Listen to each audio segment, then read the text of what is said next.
So yeah, we'll kick things off. We can start off with an intro from Amin on Reflexer, on the proposed idea around buy, and go from there. Yeah, cool. I'm Amin. I'm a co-founder of Reflexer. I work for Stefan, who is the CEO and is also on this call. So we decided to start Reflexer about a year ago. We saw Maker adding a bunch of collateral. We wanted to create, sort of a simplified version of it. I was a big fan of Psy back in the day. I held, I don't know, close to 1.5% of the supply at some point. And I love Maker. I love DAI now, but I really like having asset-backed credit facilities. And so, yeah, that's what we're trying to bring to this community. Bit of background on myself before I go too much further. I've been in the space for a number of years. I joined Consensus in 2016. I worked there for about a year. Worked on payment channels, the first TCR, then left and started SpankChain. Did that for a while, still doing that, building payment stuff for adult communities. And the journey of Ethereum has taken me to trying to create non-sovereign money. And so trying to create money that isn't, dollar pegged, that people can still use. And yeah, so that's where we're at now. Stefan, you want to introduce yourself too? Yeah, sure. So I'm Stefan. I started to work with Amin last year. I actually found out about Amin's wish to rebuild Psy back in February last year. He posted on ETH Research that it would be great if someone who could create a PID-controlled stablecoin that's only backed by ETH. So I decided to reach out. I kind of knew about Maker, and I've been studying their system for about 6 months prior to that. So I kind of knew how to build everything, but we didn't really know how to build the PID part. So we decided to build Reflexer, kind of build a team, get some funding, and do the research necessary to actually release RAI. And now we're here with about 300 million in the protocol. We are starting to integrate RAI in many other lending markets. It's starting to get traction, and we want to spread the love and show people that we don't need to peg to anything in order to be stable. Yeah, and naturally the next big asset that would work really well with the system is Bitcoin. There are a lot of people who, as you guys obviously know, really like the monetary properties of Bitcoin.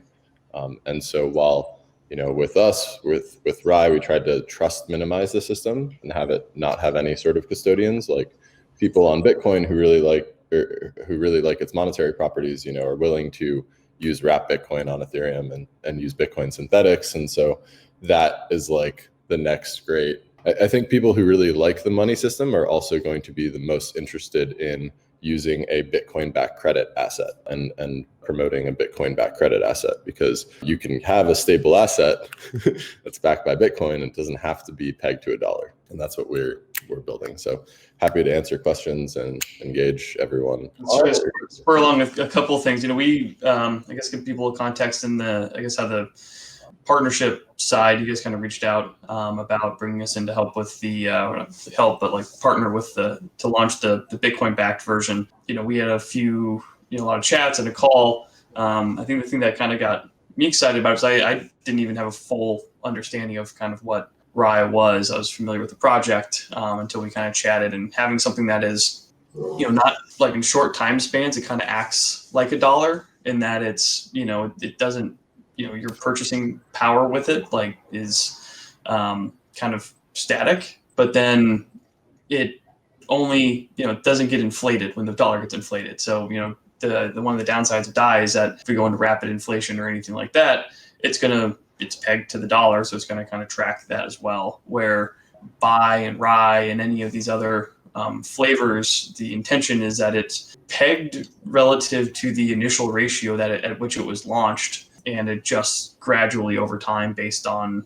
the economics and participation in the system. So I find that very interesting and kind of adjusted kind of my thinking about how these assets can work. And then I guess there's this isn't the end goal of just the two of them. There's going to be more, and then more of these assets that will be kind of floating around, and probably ways to build more utility for them kind of down the line. So, it's something that made a lot of sense. I think it's a cool option for Badger, and then bring some utility to the Badger token as well. So I don't know, anyone, there weren't, I don't think there were many, I'll hop back in the forum. I don't think there were any super direct questions.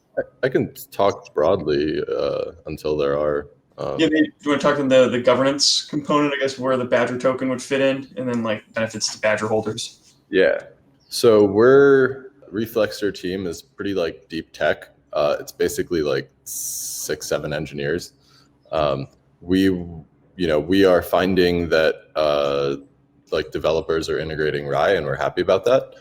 But like in terms of marketing a new asset, creating an opportunity for it, we want to work with other communities and bring them in. And so for something like Buy, Bitcoin-backed asset, Badger is the strongest community around Bitcoin on Ethereum and around making Bitcoin useful. So it's the obvious place to go. We were thinking, how do we create a system that sort of, what does a joint venture look like in DeFi in 2021, right? That was our starting frame for the figuring out incentive alignment between our two communities. And what we landed on, at least as a first pass, which we put in our proposal, was to use a 50-50 LP token of FLX and Badger as the governance token for the system. Now it has a couple extra steps. You have to wrap the 50-50 LP token, and then that takes care of accounting for fee earning through burning, as well as minting if the system it gets undercapitalized, which can happen. But then that way it acts as an additional sink for Badger tokens and FLX tokens, creating demand for people who want to then secure this system. So if the system does well, then we would expect that it would attract larger volumes of holders or backers to, essentially stake on the system to earn the fees and to earn to help back it in case of undercapitalization, take on the risk. So yeah, that was our proposal, and so we think people will want to hold Badger to use a system like this. Yeah, so in essence, it kind of bakes into, okay, there's going to be a new cash flow from stability fees that Badger will have some exposure to. It'll be paired with FLX, thrown in this pool, and then those stability fees will, if things go well and it just churns fees, then stakers in that pool just get more of that LP token compared to their, for their, it's just like any of our vaults where you put in some Bitcoin, you get a vault token, and then ideally you go return that vault token and you get more Bitcoin back. This will be the same thing, but with Badger FLX tokens, assuming things don't go awry. If things go south, the whole point is that it's then kind of backing the system, and then it would be kind of like if our vault tokens, something happened or whatever, and the B tokens got inflated, the same amount of assets in the vault, but more, but they're now more B tokens than there were before. So your relative portion goes down. Correct. That's kind of how it would generally work. So yeah, I guess I addressed a couple of the questions, I guess, that popped up in the chat that were, answered in text, but, but it wouldn't, nothing's inflating Badger or anything like that. Right. The reason that we designed the system like this is to risk isolate it from, our other stuff. So like, we don't want this to inflate FLX if it blows up. We don't want it to necessarily inflate Badger if it blows up. We want to limit the risk on, Rye being, if FLX is inflated, for example. Yeah. So hopefully the way it plays out is that there's decent cash flows coming from this. People see it as a good place to park some Badger, and increases demand for the token. I guess with some of the other questions that people had, or how it aligns with some of the other initiatives that we have going around using Badger assets for collateral, which is I guess the two things that are kind of in flight. The main one is Clause, which is going to be with UMA, and that'll be a dollar pegged asset that initially is going to have a maturity date. Eventually, once they launch their perpetual structure, will be perpetual, I guess. So the way I see that is that gives us a lot more room to be a little loose, because each of those things will be very isolated. Each deployment of a vault, or whatever we would call it, that backs backs clause or a version of clause, if we're using Badger, if we're using BBadger, if we're using Dig, BDig, etc., that each of those will be isolated and clause will be pegged to the dollar. So it'll be a fundamentally different asset than buy. And buy, I see it as more of a, instead of a, hey, Badger's launching this product, it's a partnership thing where, it's kind of, putting, we kind of partner first and then build, and then bring the community and the branding, and then Reflexers like build. So we're kind of like putting the two together and saying, hey, this is a good partnership that both can benefit, and provide a more of a fundamental asset for the system, for the ecosystem, versus something that is probably focused more on straight Badger users minting clause with their Badger assets. So all this stuff is, the space moves like crazy, so there's always new opportunities. Where I think we're looking at launching our own Fuse pool for borrowing and lending using Badger assets. But I'm never against, I guess, more utility for the assets, and I think they'll still be a good spot for both clause and buy going forward. Cool. Anyone want to throw questions in the chat? We'll rant a little bit if people want. Yeah. You want to talk about FireEyes now? Is it James going to talk? Because I guess that's the other party that might pop up and people will be like, who the heck's? Oh yeah, I mean, we sort of just engage them. So like I know them from Meta Cartel beginnings, and they're DAO lords, and so they seem like the right people to interface to manage DAO partnerships, because they're savvy in the space. So we've been working with them to prepare proposals, and assuming this goes well, we don't see any structural pushback or anything that says we can't do this, and they'll be the ones to submit the proposal in the coming days or weeks to kick this off. Yeah, and even just thinking about the structure for that, because there's one part's just setting it up, and that's just effort from the various teams to work together and launch the thing. And at that point, it's opt-in, right? Like, okay, go put your Badger in there and create a Badger, deposit to the Badger FLX LP and deposit into here, and there you go, and that's it. I guess the components that we'll need to put together some sort of BIP for would be any incentives for any LP pools with buying them, or incentivizing the Badger FLX LP pool if we do that at all, just to get it bootstrapped. So yeah, that's where we would look to do the BIP, probably once we're a couple weeks or so out from or a month or so out from launch. That's kind of we might ask to do like a BIP earlier, just in terms of like securing like a front end resource and like a comms resource, just to sort of coordinate launching it. But, I mean, we don't do BIPs for people yet. Oh, okay. Then I guess we don't need to, and then we just work together. Yeah. And then, okay. Yeah, we'll figure out. We've got a decent, we've got a fair number of people. We've got a full-time team. We've got the Cedar team, and then we've got a decent stable of other people kind of working on various things. So once we nail down what kind of resources we need, we can. I like that you called it a stable. It's very on theme for today's. Yeah. I'll answer this question from Ken. Yeah. So good question is, what do you expect the buy price to be? The buy price is around $3 because we initialized it at 3.14. We just picked pi to start. So buy could be really whatever we start with. It's arbitrary.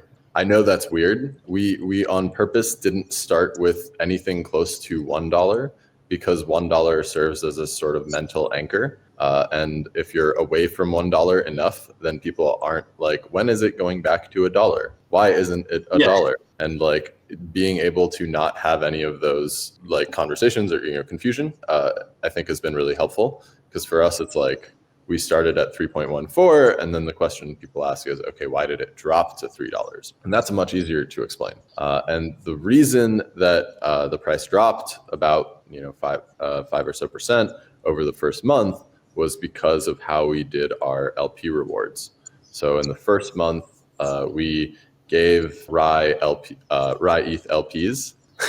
I can't comment on the dig stuff, but I'll finish this thought. So we rewarded only the RAI ETH LPs, whether or not they minted. And so what happened was people bid up the price of RAI, and in order to get the rewards. Now, what happens when people bid up the price of RAI is that the negative interest rate kicks in and it starts pushing the redemption price of RAI down, and people then expect in the future that the price of RAI will go down. And so the negative interest rate was like 50 or so percent for a while, for like a couple of weeks. It was going between like 20 and 50% for about 3 weeks there. So when that happens, what that means is that you can expect that the redemption price of RAI in a year will be 20%, 50% lower than it is right now. And so that has an impact on the market price, because then the market price sort of centers around that declining redemption price. But what we found was that after we switched our incentives scheme, our reward to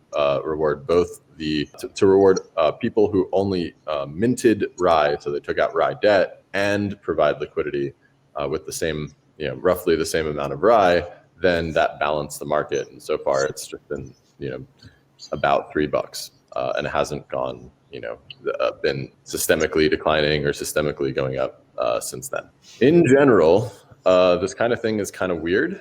RAI is weird because it's like it doesn't have a mandate, and I think that's part of what people are trying to wrap their heads around. Is that normally when we think of monetary, or like even credit, they have a mandate. So like every monetary system that is pegged to the dollar, the mandate is you stay stable relative to USD. And the USD has its mandate, which it's not pegged to anything, right? So how is it stable? Well, the mandate they have is, we have inflation at a certain target. And for RAI, it doesn't have, a mandate, it doesn't have an inflation target. It just says our only mandate is stability itself. And so what it does is it just uses the interest rates to counter any sort of market movements. And what it tries to prevent you from doing is moving the market too far, too fast. Because if you move the market too far, too fast, then it gives you a strong interest rate in the opposite direction. And I think, like, I just finished reading The Theory of Money and Credit. I don't know if you guys are Mises buffs, but if Mises made credit in DeFi in 2021, he would make RAI and buy, is like my assertion. Because Mises, he would have loved Bitcoin because he was a gold buff. He was all about return to the gold standard. And then he was into credit systems that weren't manipulated. And he was lamenting that all credit systems, thus far, were manipulated and free banking was pushed out. And being able to offer a credit on top of Bitcoin that only has stability as its mandate is, I think, pretty powerful, because you get the best of both worlds, where it is monetarily, it is backed by Bitcoin, so you don't need to believe in anything or anyone else. And, it's, well, a little bit, Badger community, a little bit BitGo for RapBTC. But and then you get the stability with the credit on top, which is like you might have the thought, oh man, we should just use Bitcoin for everything, but then you realize, okay, but like it's kind of too volatile to use for day-to-day stuff. We need something that is somewhat relatively stable for use in medium timescales. And so something like a credit that is backed by Bitcoin, that is self-stabilizing and is independent of USD monetary policy, I think is really powerful. I am ready to put all my Bitcoin into buy whenever that happens. I have a couple $1 million in Bitcoin in MakerDAO right now. And the reason it's in MakerDAO is because I like getting credit. Now, that credit is in DAI, which is cool. You can yield farm that. But if it was in buy, then that would be even cooler. So you got built-in customers out of the gate. Yeah. Yeah, and as far as like the price, I figured we'd probably go something Bitcoin related. You can either go like 21, you can make it, $21-ish worth, That's a good thought. I actually like that a lot. Yeah, just and $20 is kind of a useful amount of money to buy things, I guess. Or we could do 2, but I feel like 2.1 would be too close to. You're in the dollar gravity well. Yeah, you're like people are like, whoa, that's up a lot. Proof. I'll touch on briefly. There will be. I think today the post will be going out on the next steps with Dig, and it's a fairly aggressive plan with one of our partners that I think we're pretty pumped about. So keep an eye out for that. Yeah, I think starting. You mentioned WBTC. One of the big questions we'll have as we're building this thing out is like, okay, well, it needs to start with one collateral. Obviously, WBTC is the most the most widely used Bitcoin on Ethereum. It's also explicitly custodial, which it's been operating fine. A lot of folks on the Badger team and community kind of come from the Ren side. They're still fairly centralized now, but not quite, on a path to decentralization. And, I think one of the questions would be like, we have all these different Badger assets, like, what can we do? The long term, it'll be, obviously, I think it makes sense to just start with one thing backing it and probably start with the most liquid and available thing backing it. So that'll probably be addressed as we approach the time for launch for exactly which asset we're going to use. But then I guess maybe touch on if we were to expand this down the line, one of my thought for the ideal wallet, if you're a Bitcoin bull, is to hold an interest-bearing Bitcoin and then take out loans in some stable asset against it. And then it basically, you can like Alchemixy kind of pay it off, or even just pay it off yourself over time. But how do you kind of see, I guess further integrations with like composability with the protocol and other, stuff in DeFi down the line for either adding collateral or adding utility kind of on top? Sure. So aligned on starting with a big collateral, like maybe the most liquid Bitcoin. If it was Ren, would go with that. No. I prefer a trustless. Minimize as much as possible, but you do with what you have. You also want to hamstring yourself on launch with availability. Yeah, exactly. Yeah. Right. There's both aspects. There's the monetary alignment, and then there's the trust minimize. So I would probably try to keep it like Bitcoin based things, like things that are still a Bitcoin, so that they're all sort of, so nobody's like, oh, this is backed by things that are not Bitcoins, right? It's just like interest bearing Bitcoin. So I would, start with wrap Bitcoin and then, increase over time as you have liquid markets for other, more exotic assets that you guys offer, like add your, interest bearing Bitcoin and your stuff to that over time. As they get more liquid. And yeah, that's all like doable. We're rolling out the like multi-collateral demo in the next couple of weeks on testnet. Stefan can talk a little bit about multi-collateral stuff if you want. Yeah, so I actually want to talk about something else before that. One, we built Rye with the idea that the protocol should have native, in a way, protection for positions. And what I mean by this, like one example that we're building and we hope to share with the Badger community when we launch Buy is, for example, in Buy's case, you can LP Buy plus wrap BTC on Uniswap. You get an LP token, and then you can put this LP token in like what we call a savior smart contract. And that smart contract can watch over your position, your CDP for Buy. And when your CDP gets liquidated, this contract will try to get your liquidity out of Uniswap and then save your position. So it's essentially kind of a cover for your butt, where you can kind of mint Buy, use Buy in DeFi, and then also cover your butt at the same time. Yeah, a lot of reason why people don't like stay away from like these leverage facilities is because they don't want to get liquidated. They don't want to think about liquidation risk. I lever up so that I can provide LP, but I'm watching the price. If ETH goes down enough, then I gotta, pull out some of my LP and pay back the debt.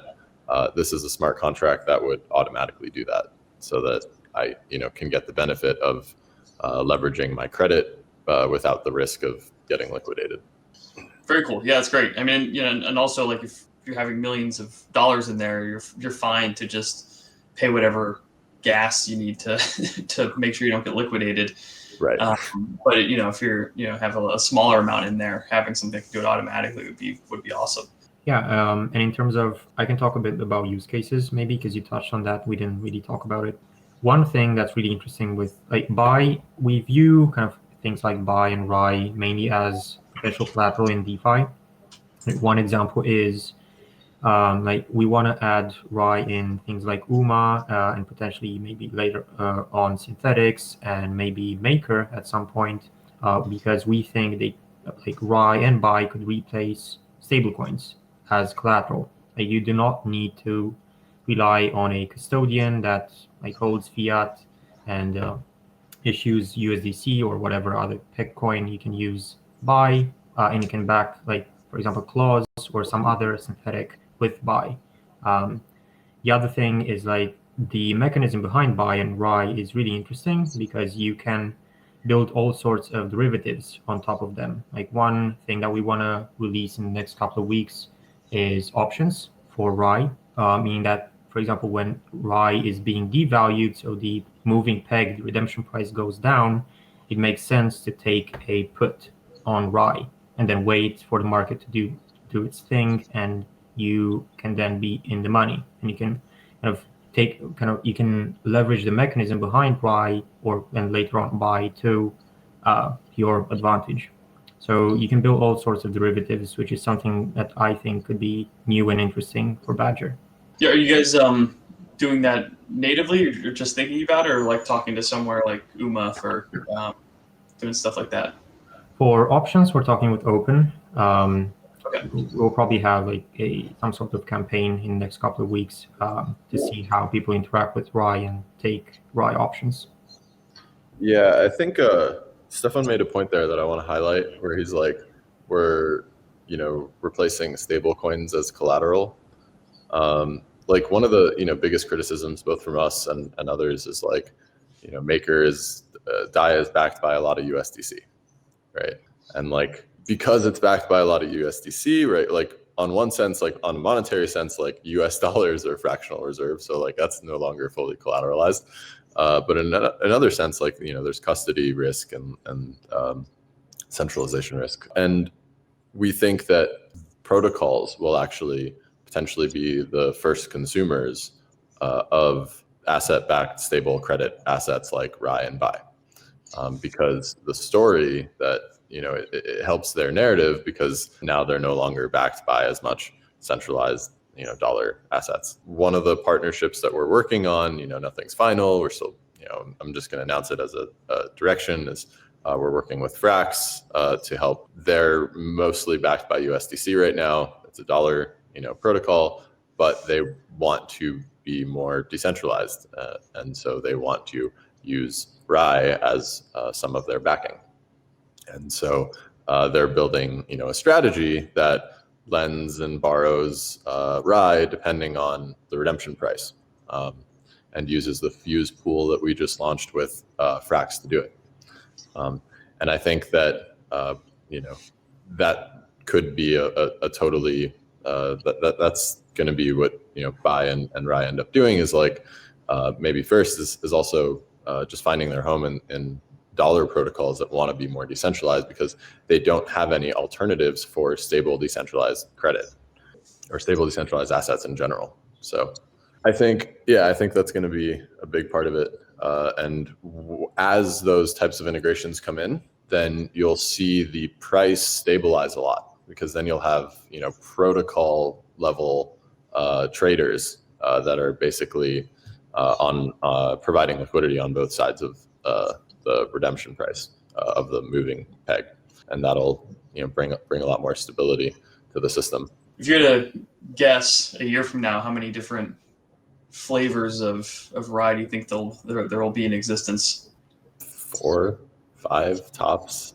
Yeah, it's not really a lot. Like, pretty much crypto focused, and you don't really have a ton of different assets that you can leverage. Like, Bitcoin is kind of similar to ETH, so it's huge, and Badger can leverage that.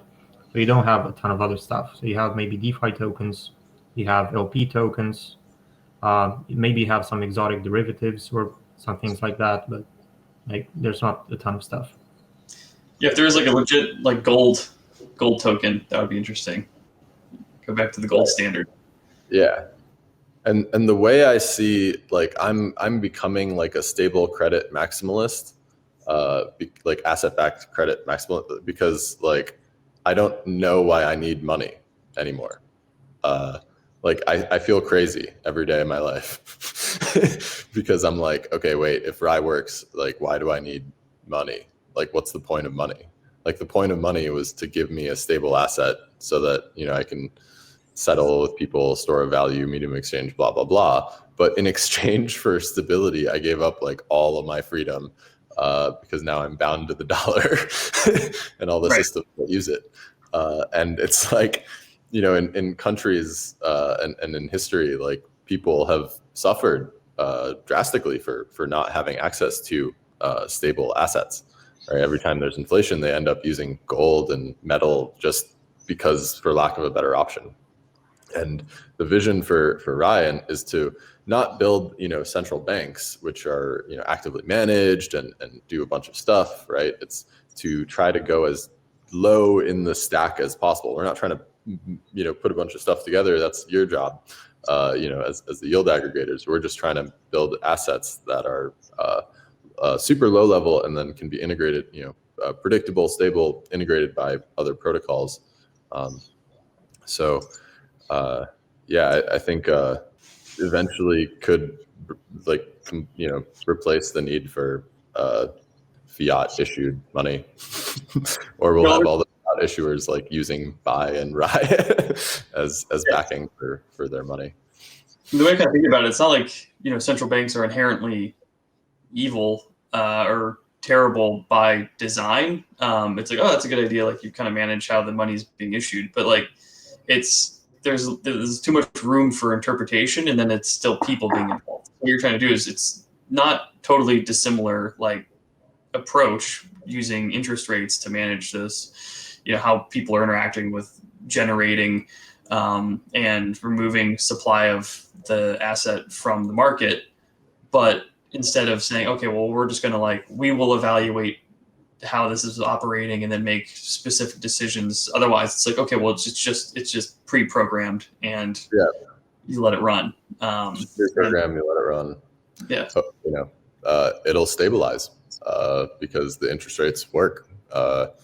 It transposes like how we think about money. And instead of thinking like, okay, you have a country, the country has a central bank has assets. And then it sort of stabilizes on top of the assets, right? So it gives you the dollar, and the dollar's backed by stuff. What we're doing is we're saying, for each asset, let's make a central bank-like thing, a credit facility. I don't want to call it a central because it's not like we don't manage it. We're not, open market operation. Facility makes more sense. Sounds more like programmatic. Yeah.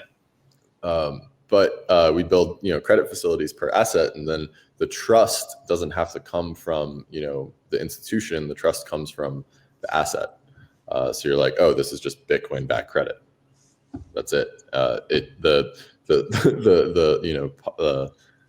system that issues it just manages the credit expansion to stabilize it. It doesn't let the credit expand too fast if there's not demand to keep up with it.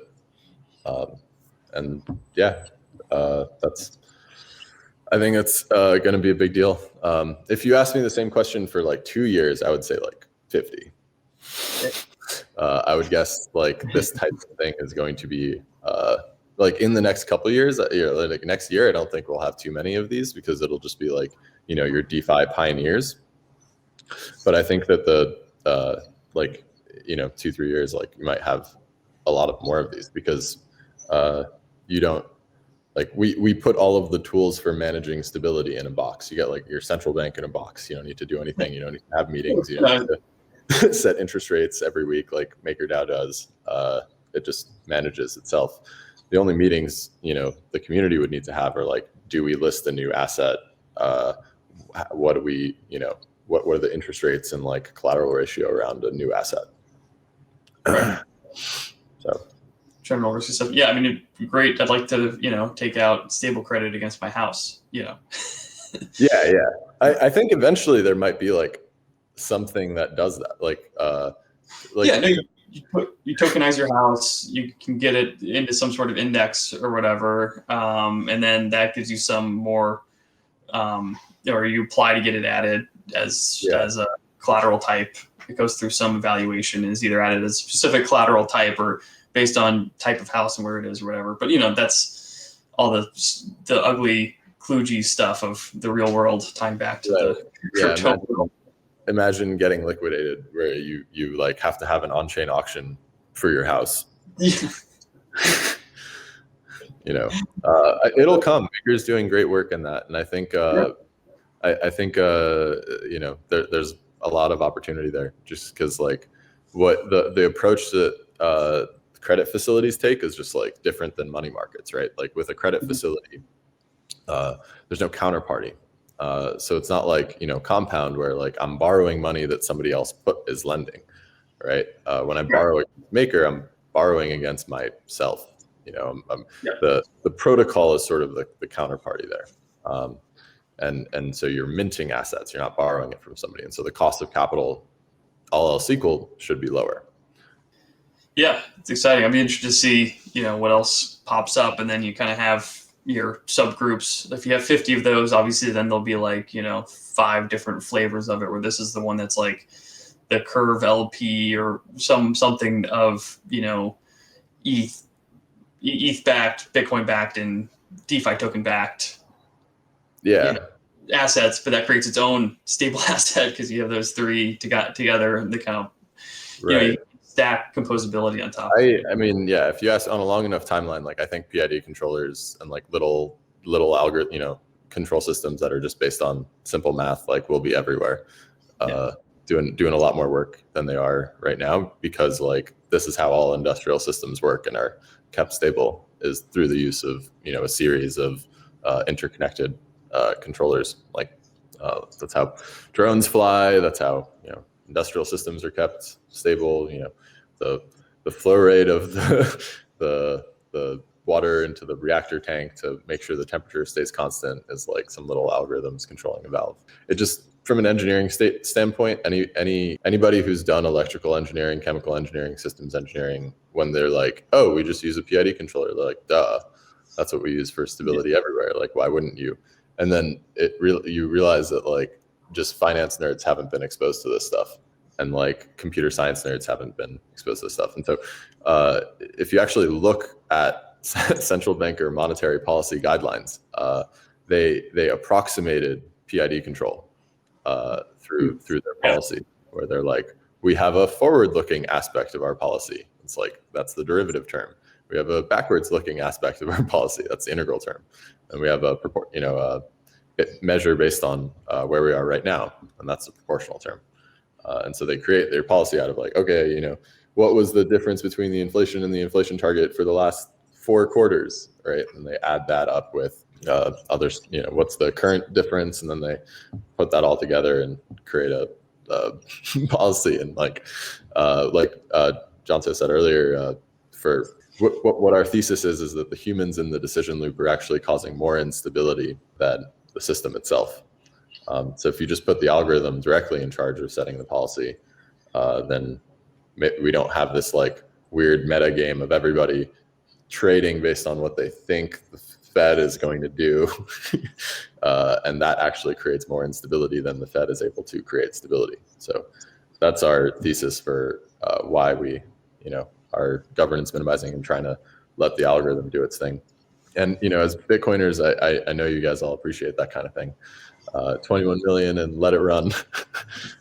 The most critical piece of Bitcoin, from a technical standpoint, that is not memetic, because all the rest of it is memes, is the hash rate difficulty adjustment. I don't know if many people know this, but the reason that Bitcoin is alive today is because it's resilient, and it's because if the hash rate drops, there is a mechanism in Bitcoin that will reduce the difficulty based on, I think, the last 1,000 blocks or something. And so that allows the system to recover from hash rate drops, because otherwise, if it didn't do that, then you wouldn't get a block mine for hours, potentially, if the hash rate dropped. So very underestimated, very crude control mechanism. It's not good. It's not even like, like that good. It just works. It was simple. And I think that like, for something like Buy, like that kind of thing will work, where you sort of pick your controller terms, parameterize it, and then everybody sort of buys into the fact that this thing is stable, and we let the algorithm do its thing and set the interest rates to counter the market forces and let it run.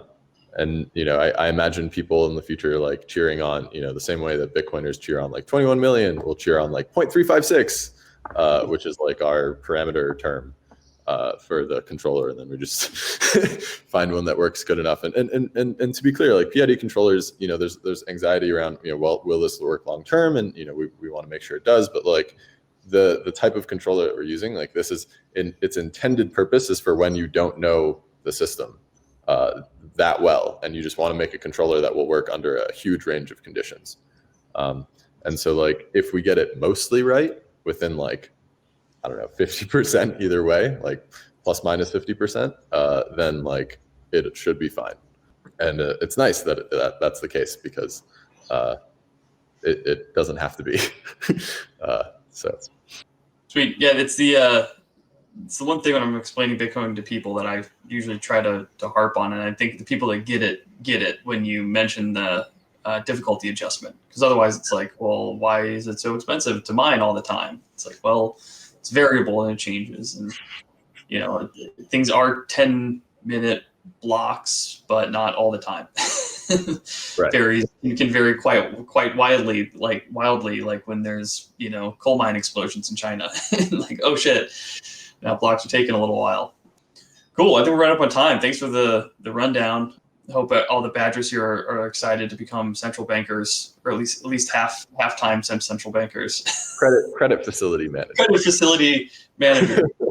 Yeah, pumped for this one. There'll be more info. We'll share it as we kind of get moving, and then I think like I said, I think the next steps we'll find the resources necessary, we'll have it on the roadmap. We'll be sharing that with the community, and then as we get the economics components listed out, there'll be BIPs coming out. Cool. I guess we can leave it there for now. All right. Well, appreciate the time.